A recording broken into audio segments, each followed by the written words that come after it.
To be honest with you, House of Heaven, I don't want to be doing this. I'm not into the whole Catholic podcasting thing anymore. I'm really not. I'm over it. And I got manuscripts to be writing, got books to put out next year. My catechism series, 31 lessons. I'm on 15 now. I could be writing that, right? But I feel like I have to say something.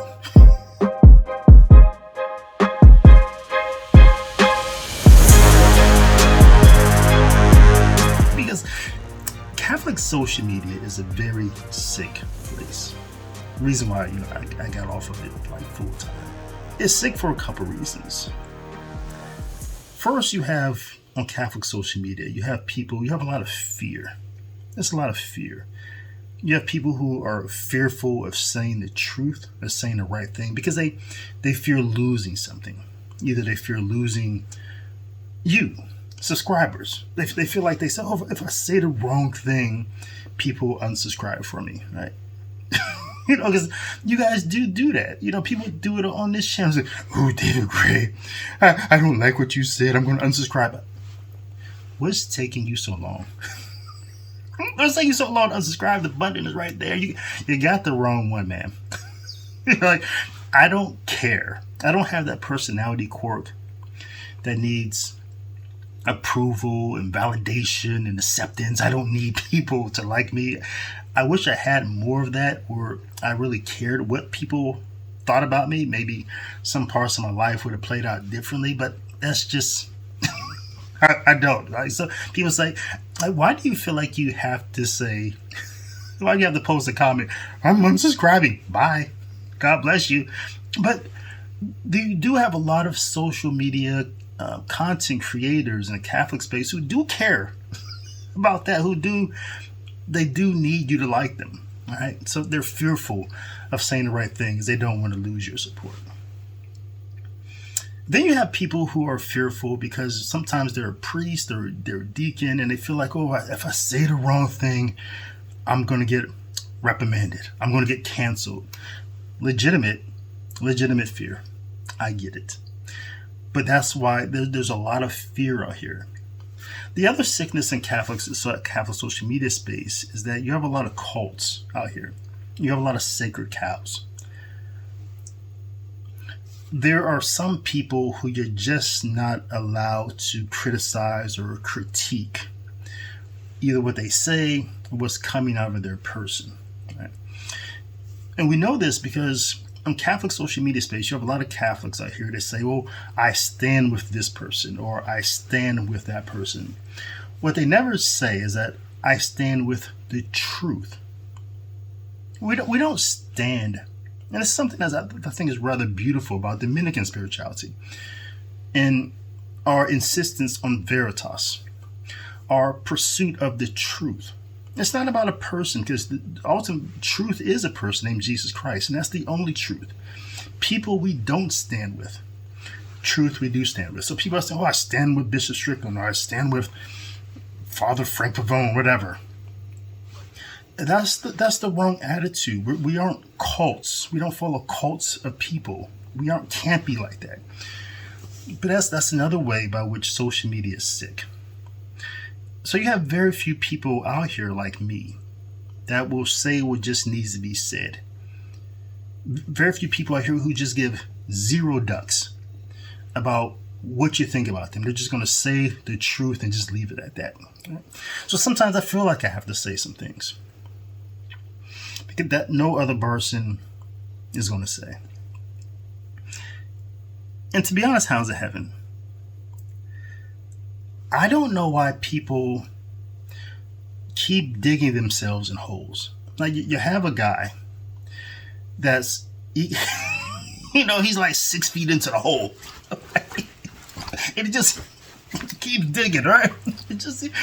And he looks up and he says, I'm pretty deep into this hole, right? So rather than like figure out a way to crawl out and put the dirt back in and plant a tree, he just goes deeper and deeper. And that's where Father Mark Goring is at. He keeps digging himself into this hole, and I can't figure out why. What is this? Is this pride? Is that what it is? And I'm not one to accuse a person of pride because that's prideful of self. People say, oh, you need to be humble. That's pretty prideful to tell someone else that they gotta be humble, right? So I'm not that person, but I'm wondering what is this? What is it that makes a person just keep digging in? I don't know. But Father Mark Goring, he continues to dig himself into this hole with the whole Pope Francis and the co-Pope, I'll say Pope Francis and co-Pope Fernandez, with their gay document called Fiducia Supplicans, right? So last week, Father Mark Goring talked about how we have to tolerate these gay blessings because it can stop a schism, he says. All right, so I respond to that. And so now he's going back in to dig himself deeper into this hole that's like headed to China by now. And he's saying that, he's tripling, quadrupling. He just keeps going down this hole. And now he's saying, we need to tolerate the word couple, the term couple in a gay document, because that can stop a schism too. If we don't just tolerate this word couple, it can lead to a schism. Almost unanimously, the problem people have with Fiducia Supplicans is the word couple. So here's my response. The successor of St. Peter has decided to go with this word. Do we like it? A lot of us are saying no, or not really. Does it compromise the faith? I would say not if you're reading it within the context of the document, which over and over and over says we can't legitimize a sinful situation. So I don't think it compromises the faith. I mean, it takes us right on the edge. I'll grant you that. But my response is the word couple is tolerable. Just barely, but it's tolerable, especially in a situation where we're on the verge of a possible schism in the church and the successor of St. Peter is trying to keep the church together. So he said this term couple. It's like he says it's almost there. It's right at the tip of being heretical. Like it's right at the tip of your rectum. It's tipping out. You can see the crap coming out, but it's just almost there. I mean, it takes us right on the edge. You're sitting on the toilet. You're a little bit constipated, and the crap is right on the tip. It's not coming out. I mean, it takes us right on the edge. It's crap. It's crap. Just admit it's crap. Again, there's no such word in Catholic theology as schism, because the Catholic Church is one, not unone. It's not the Church of Schism, right? Is one, is holy, not unholy. It's Catholic, not uncatholic, not unwhole, not ununiversal, and it's apostolic, not Protestant or non-apostolic. Okay, so there's no such thing in the Catholic theology as schism. We don't recognize there ever being a schism in Catholic theology. What we recognize is that there's Catholics and there's heretics and there's non-Catholics. All right. And there's nothing wrong. There's never anything wrong with heretics leaving the Catholic Church. There's nothing wrong with heretics leaving. In fact, that's a more healthy church if heretics leave. And to be honest with you, hounds of heaven, I just don't know how much evil that Father Mark Goring is willing to tolerate to stop something good from happening. Like, what's the limit of the evil that he will tolerate to stop this so-called schism? I don't know. What problem does Father Mark Goring have with the church becoming smaller? There's nothing wrong with that. In my college fraternity, we had a saying, that we had a belief that it's better to have 8 men, because we never initiated or pledged large groups of men like a lot of fraternities, these 20 and 40. Now, because we believe that it was better to have 8 men who were on fire with the principles of our fraternity than have 80 with lukewarm enthusiasm. It's better to have 8 on fire for what we believe than to have 80 with lukewarm enthusiasm, because you could do something with 8 who are on fire. You can't do anything with 80 with lukewarm enthusiasm. But this is what Father Mark Goring is asking for. This schism he calls. Let's just keep it together. Let's tolerate these gay blessings. Let's tolerate this word that's like borderline heretical. Let's stop a schism. I mean, it takes us right on the edge. Now, he could never have been a member of my fraternity. The church has been too big. How's it heaven? The church has been too big ever since Constantine's Edict of Toleration. What was that, in 325? Ever since that, the church has been too big. Because ever since then, you had people in the Catholic Church that it didn't cost you anything to be a Catholic. There is no sacrifice involved. Nowadays, you see it does cost something to be a Catholic in places like Nigeria, in some Islamic countries. It does cost something. It can cost you your life. It can cost you your job. It can cost you something. It can cost you something. There's sacrifice involved in following the truth. And the sooner we get back to that place, the sooner you can die for being a Catholic. We can get rid of the Joe Bidens, the Nancy Pelosi's. These people won't stay. We need a smaller church. We need heretics to expose themselves like they did with this gay document. And again, the biggest issue with the gay document is not the words themselves. A lot of words in the gay document are problematic, but it's in the praxis of it. It's just like Vatican II. How will this document be interpreted and lived out in the church? Words are said, and then there are words that are lived out. Right? So the living out of these words in this document is going to lead to great evil in the Catholic Church. Right?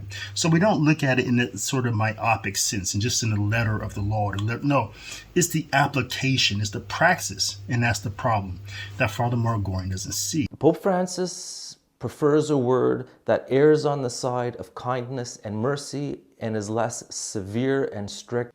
This is a masterpiece. And the word couple is mentioned in the gay document like 11 times. And it is problematic because this is a word that doesn't belong to what we as Catholics understand about who human beings are in the context of holy matrimony, or who they are as individual persons outside of the two flesh becoming one. Right? We understand what we understand about marriage is that marriage is a covenant, which means that marriage is sacrificial. So we don't see a sacrificial component in this thing called being a couple. Like, what is that? It doesn't have a place in Catholic theology when we talk about human beings coming together. So we recognize human beings when they come together in holy matrimony, that it is a covenant. It is sacrificial. Two flesh become one. And we also recognize that in the sacrament of holy orders, the other sacrament at the service of the communion, when the priest is configured to Christ, there's a union there. Outside of that, we don't see a union, so we don't speak of people outside of those two contexts coming together. So this is very disruptive to the magisterial body, the magisterium, for the same reason that the term LGBT was very problematic when it was introduced into the documents on the working documents on the Synod on Youth and the working documents in the Synod on Synodality. What is this term LGBT? Who are these people? This is antithetical to what we Catholics understand about who we are as ontological beings, and even our just natural nature. So yeah, this term is problematic for a lot of theological reasons. But this is how Pope Francis has been operating. He's been introducing these type of terms into the magisterium without any sort of debate or any sort of conflict being flushed out about them. For example, when he introduces the term inadmissible into what we understand about the death penalty now, that we can accept that because the debate on life in that context has been going on since the end of World War II. The theologians and the magisterium, they've been debating this. We've been debating the death penalty in Catholic conferences. Even in the United States in the 1960s, the Bishops' Conference in Indiana was issuing documents about how the death penalty needs to be abolished. In the United States Conference of Catholic Bishops, they issued a document in the early 1980s. And throughout the world, many bishop conferences throughout the world have been debating this with the theologians, and they've been flushing this thing out. So by the time we get to 2016, 2017, when Pope Francis inserts this term inadmissible, we understood it on the level with the theologians and the magisterium who've been having this conversation. So it wasn't new. It may be new to people who are, especially Catholics in the United States, who are unaware of this debate that's been happening in the church for nearly a century. But for the magisterium, this isn't a new term. But when it comes to couple, and when it comes to LGBT, these are new terms. These are innovations, and for that reason, also these terms are disruptive to Catholic theology, and they need more flushing out. And perhaps they just need to be flushed down in the toilet. Because they're just right on the tip. I mean, it takes us right on the edge. And another problem is with this term couple in a gay document is that they're referred to as being irregular. But the document never tells us what an irregular couple is. It gives us maybe a couple examples. It says same sex, and it sort of implies maybe it's also irregular couples are also people who are not married. But it doesn't really specify the limits or give us a term, a definition of what this term irregular means, these irregular situations. Is it just same-sex couples? Is it just couples who are living in adultery? Or is it also pedophilia? Is it 55-year-old men with 8-year-old girls or 8-year-old boys? Is that also a irregular couple? Is it a woman who is in a relationship, so to speak, as being a sex slave? Is that also irregular? Is it polygamy that we often see in a lot of places on the continent of Africa, that African bishops are this is the context through which they're looking at this document, because they've been fighting polygamy. So to say, is that an irregular couple as well? Is it a man with his dog? What's the limits of this irregularity? It also elevates the idea of sacramentals outside of the context of what the Catholic Church believes a sacramental is and the purpose of a sacramental. So a sacramental, the Church believes that we as the royal priesthood, that we can bless and we can be blessed, right? So, but these sacramentals, whether they're blessings of people or objects or they're exorcisms, the point of a sacramental is to point to one of the 7 sacraments, or point to the sacraments. They're not isolated. And we don't isolate the sacramentals because they can lead to private devotions and privatization of the faith. So that's the problem with elevating blessings. One of the problems is that they seem to be detached from the sacrament. So what is this gay blessing? And what exactly does it point to? Which sacrament does it point to? We don't know. Okay, it could point to the sacrament of penance and reconciliation, but we don't know. So it seems to be a blessing that is completely detached from the church's sacramental and liturgical life. And the other problem with this sacramental gay blessing, the blessing of irregular couples, is that the document invalidates itself immediately because it speaks of not causing confusion with this blessing, but we do live in a world where everyone is confused about what the sacrament of holy matrimony is. No one really knows. We have to lean in with the position that this document invalidates itself because the world is in confusion about what the sacrament of marriage is, and that should be the default position, that no one knows what the sacrament of marriage is. We know this by globally the high divorce rates, especially in countries where divorce is very liberal. We know this about the high rates of sex outside of marriage, children being conceived outside of marriage. We know this about the predominance of the Protestant understanding of marriage, that marriage is really just a blessing. That's kind of what the world thinks about when they think of marriage. we notice because of the low marriage rates throughout the world, people are not getting married, they're getting married later. And when they're getting married, they're only having a couple of children. We notice about the high contraception and abortion rates, that there's a detachment from children and marriage. So we lean in with the default position that the world is confused about the sacrament of marriage. So we need a complete revival on the sacraments of marriage. For years so the world can recapture this sense of the sacred, what marriage is.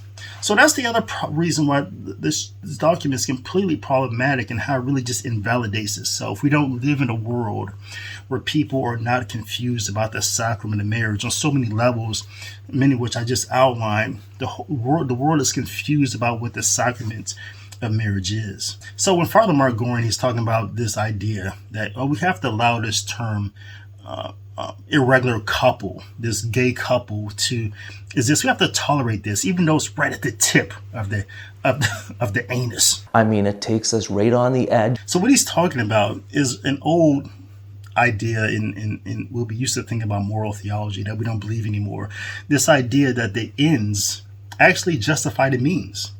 That we judge a thing not by its means, not by the moral act itself, but by what it produced. That if it produced a thing that we can say is objectively or subjectively good, then therefore the means by which it came about was fine. Okay, this is the same argument people use with, say, abortion. Well, we have to allow abortion so that children aren't born into poverty, that it doesn't disrupt a woman's life, all these things, right? They look at the ends themselves and they say, oh, this is a good, therefore abortion is good as well.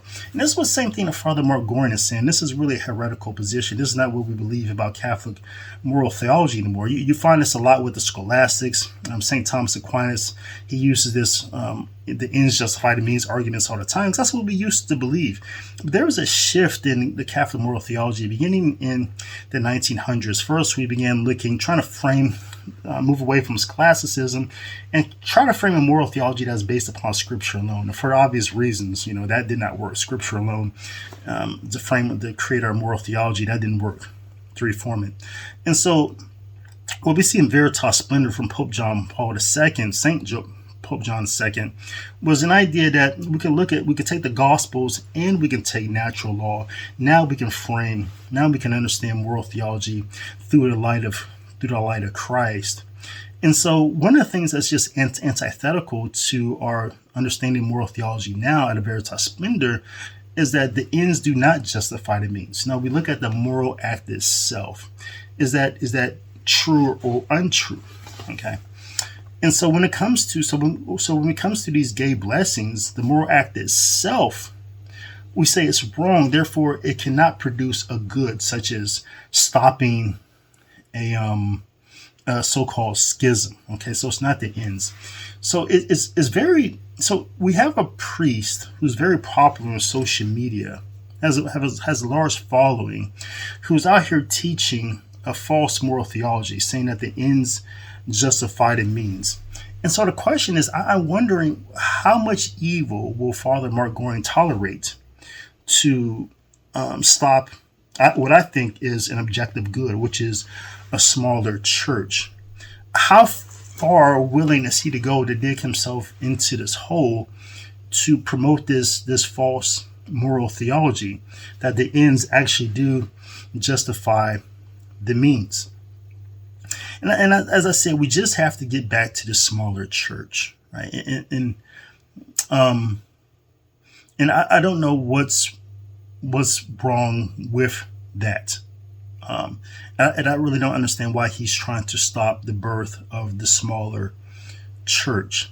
But this is something that we have to continue to press Father Mark Goring on, because he keeps digging himself into this hole.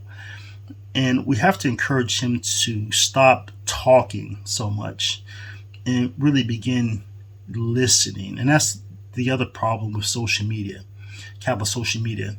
Too many people are insistent on talking. What am I going to say next? Versus what am I going to hear from God next? Right? So it's very unhealthy in that sense. And even us as social media consumers, we have to demand better from the people who are insistent, who are addicted to talking and ask them to listen more, to pray more, to make their podcast on their knees. Okay, so we have to demand more, better of them, and also we have to demand better for ourselves. Perhaps we should consume less of the content of the people who are just really just chatterboxes and talking so much that the more they talk, the more dumb things that they say. What is this, David L. Gray? Just being honest with you, hounds of heaven. And remember that Jesus loves you and is there for you. So let the liturgy live in you.